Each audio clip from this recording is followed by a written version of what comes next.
Atenção! Começa agora uma teleaula de Biologia do Ensino Médio. Você vai assistir a teleaula de número 48. Bons estudos!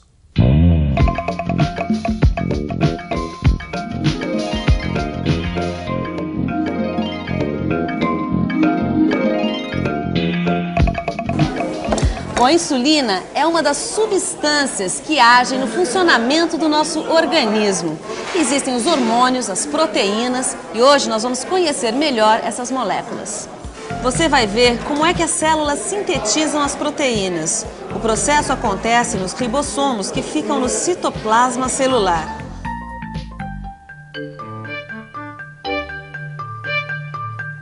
A insulina, assim como outros hormônios e enzimas fundamentais ao nosso metabolismo, são compostos por proteínas. As moléculas de proteínas são formadas por uma cadeia de aminoácidos ligados uns aos outros. Para que cada proteína possa atuar corretamente na sua função, é necessário que sua molécula tenha sempre as mesmas características, ou seja, a mesma quantidade e a mesma sequência de aminoácidos. Vamos entender isso aí um pouco melhor. A insulina, por exemplo, ela é composta por 51 aminoácidos. Vamos considerar apenas uma pequena sequência desses aminoácidos: serina, histidina, leucina, valina, glutamina e alanina. Para ficar mais prático, se usa os nomes abreviados com apenas as 3 primeiras letras. Toda vez que o organismo produz insulina, ele produz uma sequência igual a essa. E para organizar essa sequência de aminoácidos sempre igual, existe um processo. É o processo da síntese proteica, que faz com que os aminoácidos entrem na ordem exata para a formação de cada proteína. Olha só, Diogo, terminei. Vê se ficou parecido com o do livro. É, tá igualzinho. Ácido nucleico, que nome, hein? É porque ele é produzido no núcleo das células, né? Por isso nucleico. É ele que contém as informações para a síntese de proteínas. É, isso eu já entendi. Tem 2 tipos. Os ácidos ribonucleicos, que é o RNA, e o desoxirribonucleico, que é o DNA. Mas olha só, se ácido ribonucleico, a abreviação deveria ser ARN e não RNA. E o ácido desoxirribonucleico, a abreviação devia ser ADN e não DNA. Você não acha? Bom, eu acho que é porque essas abreviações vêm do nome em inglês, né? Ah, tá certo, você tem razão. É, o desenho que o Renato fez está direitinho. O esquema mostra que o RNA é composto por unidades de fosfato, ribose e de bases nitrogenadas. As bases nitrogenadas são de 4 tipos diferentes. Adenina, que a gente escreve com a letra A maiúscula. A citosina, com o C maiúsculo. A guanina, G maiúsculo. E a uracila, U maiúsculo. Se representarmos o fosfato pela letra P maiúscula e a ribose pela R maiúscula e as bases nitrogenadas pelas suas iniciais, teremos o seguinte esquema. A cada unidade de fosfato P se liga uma unidade de ribose R e a cada unidade de ribose se liga uma base nitrogenada e assim por diante, até formar a sequência inteira. Para simplificar, podemos indicar apenas as bases nitrogenadas. Assim, as moléculas de RNA podem ser identificadas apenas pelas iniciais das bases nitrogenadas. Mas esse processo é complicado mesmo, hein? Quer dizer que existem 3 tipos de RNA. Olha só. RNA mensageiro, que transmite as informações. O RNA transportador, que transporta os aminoácidos. E o RNA ribossômico, que é o local onde acontece a síntese de proteína, né? É, então quer dizer que a gente precisa desses 3 tipos de RNAs para formar proteína? Parece mais complicado do que realmente é. Primeiro, a gente precisa entender melhor a função de cada um desses RNAs. O RNA transportador, por exemplo, que se identifica como RNA-T. Ele tem uma conformação espacial característica.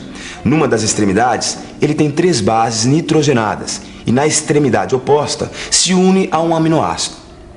As ligações do RNA-T com aminoácidos são específicas, ou seja, alguns tipos de RNA-T só se ligam a alguns tipos de aminoácidos. É a sequência das bases nitrogenadas numa das extremidades que determina qual aminoácido que vai se ligar a outra extremidade. Então confere aí, ó, vamos passar de novo. A AGA vai se ligar com a serina. Isso. CGU vai se ligar com a alanina. AAA fenilalanina, e CAU, a última, vai se ligar com a valina. Bem, agora que você já viu como funciona o RNA transportador, vamos conhecer melhor o RNA mensageiro, ou RNA-M. Os RNAs mensageiros também são formados por cadeias de sequências de fosfato, ribose e bases nitrogenadas. Diferem entre si pelas bases nitrogenadas que contêm. Por exemplo, esse RNA mensageiro aqui é composto pela sequência AAC, AGU, CAA, CCC, AUA, GGC, que é bem diferente desse outro aqui. A cada conjunto de 3 bases nitrogenadas do RNA mensageiro corresponde um conjunto de 3 bases nitrogenadas do RNA transportador. Cada sequência de 3 bases nitrogenadas do RNA mensageiro recebe o nome de códon. E a sequência de 3 bases do RNA transportador correspondente é chamada de anticódon. Portanto, a cada códon do RNA-M corresponde um anticódon do RNA-T. A ligação entre os dois RNAs acontece pelas bases nitrogenadas. A um RNA-M com códon GU se liga um RNA-T com anticódon CAA. A ligação entre as bases acontece segundo uma correspondência. A base A, adenina, sempre se liga à base U, uracila, e a base C, citosina, a base G, guanina. Nossa, então quer dizer que tem o códon do RNA mensageiro e o anticódon do RNA transportador? Parece até código de agente secreto, né? Bom, vamos ver se com isso a gente consegue resolver esse próximo exercício. Ó. A gente tem que desenhar e encaixar os RNAs transportadores com as sequências de RNA mensageiro que a gente tem aqui embaixo, olha só. Sabendo a relação das bases nitrogenadas dos dois RNAs, fica fácil. Só pensar um pouco. Vamos pensar um pouco. Bem, temos aqui 3 RNAs mensageiros com 3 códons diferentes: AAC, GUG, AGU. Se a adenina se liga à uracila e a citosina à guanina, onde tem A, vai entrar U, e onde tem C, entra G. Portanto, ficamos com UUG, CAC, UCA. Bom, acho que só pode ser isso, né? Deve estar certo, sim. Comida pros geninhos? Opa! Como é que está a pesquisa? E você sabe que essa história de síntese de proteínas é bem complicada, viu, mãe?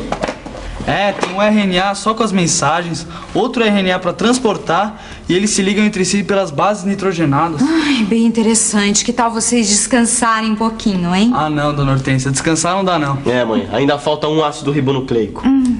Existe o RNA ribossômico, o RNA-R, que é onde acontece a síntese proteica.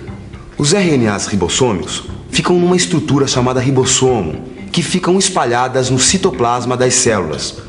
O ribossomo tem uma região onde se encaixa o RNA mensageiro e 2 outras regiões onde se encaixam os RNAs transportadores, o sítio A e o sítio P.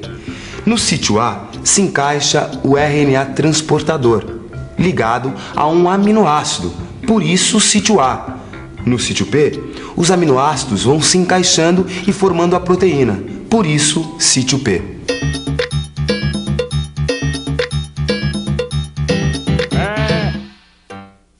Você sabia que, apesar das moléculas de RNA serem grandes, constituídas por longas cadeias reunindo vários conjuntos de átomos, elas são muito pequenas?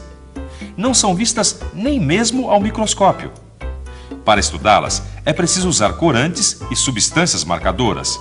Os ribossomos são as granulações que aparecem no citoplasma da célula. Bom, agora tudo se encaixa, né? Eu falei pra você, parece um quebra-cabeça. Tem um RNA só com as mensagens, outro RNA que transporta os aminoácidos e outro onde acontece todo o processo. É incrível, né, cara, você vê como acontece a síntese de proteínas. Um espetacular arranjo e interação entre os 3 tipos de RNA possibilita a união de vários aminoácidos, formando a proteína. Vamos ver com detalhes como isso acontece. Vamos imaginar um RNA mensageiro com a seguinte sequência de bases nitrogenadas: UCA, CAC, UUG, GUU, GAA e GCA. O RNA mensageiro se encaixa no ribossomo e ocupa uma determinada região. Nessa situação, acontece a ligação do RNA mensageiro com o RNA transportador. As 3 bases do RNA mensageiro, o códon, se liga a 3 bases do RNA transportador, o anticódon. Esse RNA transportador está trazendo na outra extremidade um aminoácido. Nesse momento, o RNA mensageiro se desloca em relação ao ribossomo de tal forma que o RNA transportador, ligado ao RNA mensageiro, passe a ocupar o sítio P. O sítio A será ocupado por outro códon. Logo, um novo RNA transportador, trazendo outro aminoácido, vai se ligar a essa nova sequência do RNA mensageiro. Os 2 aminoácidos que vieram com os RNAs transportadores ficam muito próximos entre si. Isso possibilita que se estabeleça uma reação de ligação entre eles. Em seguida, o RNA transportador se desliga do aminoácido que estava carregando e o processo continua até que se forme uma cadeia de aminoácidos todos ligados entre si. Você acabou de ver que é o RNA mensageiro quem ordena quais aminoácidos que vão entrar na constituição da proteína. É por isso que ele recebe o nome de mensageiro. Ele tem a mensagem trazida do núcleo da célula para a síntese de proteína. Mas e se acontece algum erro nesse processo todo? E se na formação da molécula de insulina, apenas um desses aminoácidos fosse trocado? O que aconteceria? Vamos supor que aconteça um erro de informação trocada na sequência normal. Essa pequena informação errada vai gerar uma outra proteína. Se a gente for ver qual o aminoácido correspondente a cada códon desse RNA mensageiro anormal, vamos chegar à seguinte cadeia de aminoácidos: serina, histidina, fenilalanina, valina, glutamina e alanina. O terceiro aminoácido da cadeia é diferente. É a fenilalanina e não a leucina, como aparece na insulina. Depois que a gente entende o processo todo, fica fácil. Eu nunca imaginei que tudo isso acontecesse dentro das células. Que tal agora a gente ir na casa das meninas pra perguntar se elas já terminaram a pesquisa? Boa ideia. Agora fica com você. A gente já fez a nossa parte, tá legal? Agora tá na hora da revisão. E atenção, se liga aí que é hora da revisão. Na teleaula de hoje, você aprendeu como acontece a síntese proteica, um processo complexo que acontece dentro de umas estruturas chamadas ribossomos, que ficam espalhadas pelo citoplasma da célula. Você também aprendeu que 3 ácidos ribonucleicos participam desse processo. O RNA mensageiro, que tem as informações para determinar a sequência de aminoácidos que deve compor a molécula de proteína. E o RNA transportador, que carrega o aminoácido correspondente. E também o RNA ribossômico, onde acontece todo o processo. Bons estudos e até a próxima teleaula.